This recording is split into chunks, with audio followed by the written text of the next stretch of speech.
Kami akan bicara koperasi merah putih ya. Bagaimana kami akan menjelaskan katanya dengan bagaimana orang miskin berinvestasi ya, berinvestasi di koperasi. Itu yang kami maksudkan ya. Bagaimana masyarakat miskin tadi kita berikan pinjaman ya. Tapi pinjaman yang kita berikan bukan nominal uang. Ya, jadi bagaimana uang yang kita gulirkan kepada warga miskin tadi di saat dipakai usaha dan usahanya itu dijamin lancar, aman, dan berkembang. Ya, di saat lancar, aman, berkembang itu kan pengertian bankable itu kan di situ. Ya, jadi konsep saya orang miskin berinvestasi itu begini. Ya, jadi orang miskin kita berikan pinjaman misalkan 5 juta. Ya, 5 juta tadi disimpan di koperasi. Jadi dipinjami 5 juta tapi disimpan di koperasi. Nah, bagaimana dengan anggaran 5 juta tadi kita ngajari calon peminjam ya, itu untuk bisnis. Di saat kita bicara bisnis ya, misalkan bermodal uang 5 juta itu mungkin orang bingung ya. Di saat bagaimana saya bisa memastikan dengan uang 5 juta itu bisa berhasil ya, dan bisa berkembang. Nah, konsepnya gini ya. Jadi satu desa itu ada TV channel yang dikelola oleh desa ya. Terus setiap RW itu ada channel YouTube ya, yaitu program rumah YouTube tadi. Gampangannya setiap RW itu harus ada channel YouTube. Nah, setiap RT ada outlet UMKM. Outlet UMKM tadi memanfaatkan toko warung yang sudah ada ya. Nah, kita upayakan toko warung yang sudah ada yang mau kita jadikan outlet tadi ya, kita upayakan yang punya kulkas, sehingga kulkas bisa difungsikan sebagai showcase. Nah, dari sini yang kita bangun adalah bagaimana menciptakan pasar ya, menciptakan market. Nah, sekarang peluang bisnisnya ya. Jadi peluang bisnis itu yang mudah dipahami, mudah dijalankan ya. Dan bagi si miskin tadi yang dibutuhkan hanya kerja. Ya. Nah, contohnya gini. Misalkan kita bicara society ini kan ada 101 RT. Ya. Nah, di saat ada masyarakat miskin tadi misalkan mau jualan makaroni misalnya, ya. Yang kita contohkan tadi kan dia punya 5 juta tapi diinvestasikan di koperasi ya. Nah, yang bersangkutan tadi kita belikan timbangan ya. Terus sama sealer ya.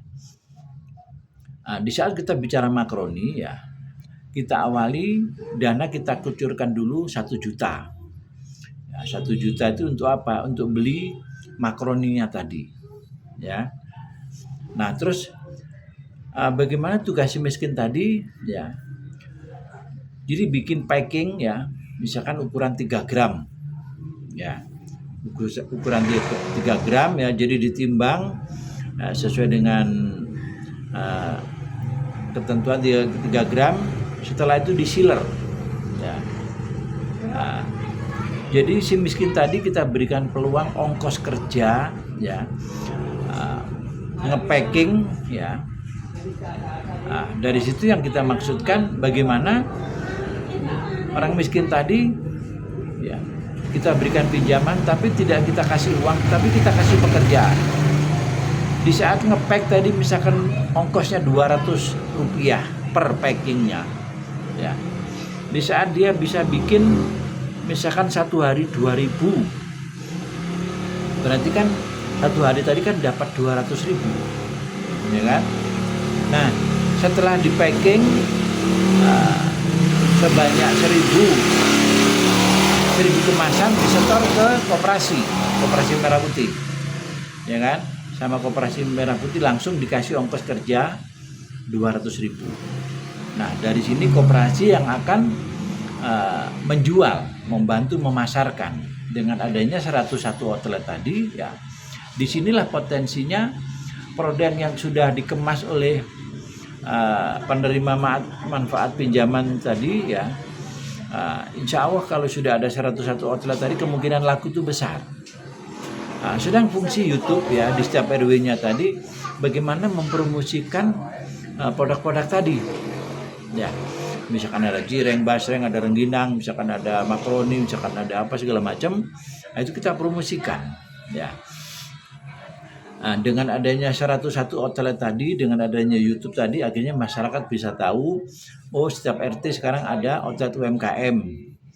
Oh sekarang ada anjuran dari program ini ya, batasi makan produk pabrikan ya, biar kita tidak terkena imbas kaitannya dengan mengkonsumsi produk-produk yang terlalu banyak bahan pengawetnya. Itu sangat berbahaya bagi tubuh kita. Jadi yang aman itu adalah mengkonsumsi produk UMKM. Ya, di saat produk UMKM tadi tanpa bahan pengawet. Disitulah kemungkinan anak-anak kita ke depan itu terhindar dari berbagai penyakit tadi di saat kita mengkonsumsi makanan yang aman. Nah, di saat kita mengkampanyekan hidup sehat dengan makan produk UMKM tadi, di saat berhasil, disitulah berarti pelaku usaha tadi yang kita bantu tadi usahanya akan berjalan. Tapi kalau misalkan dibantu berupa uang, ya saya pastikan habis.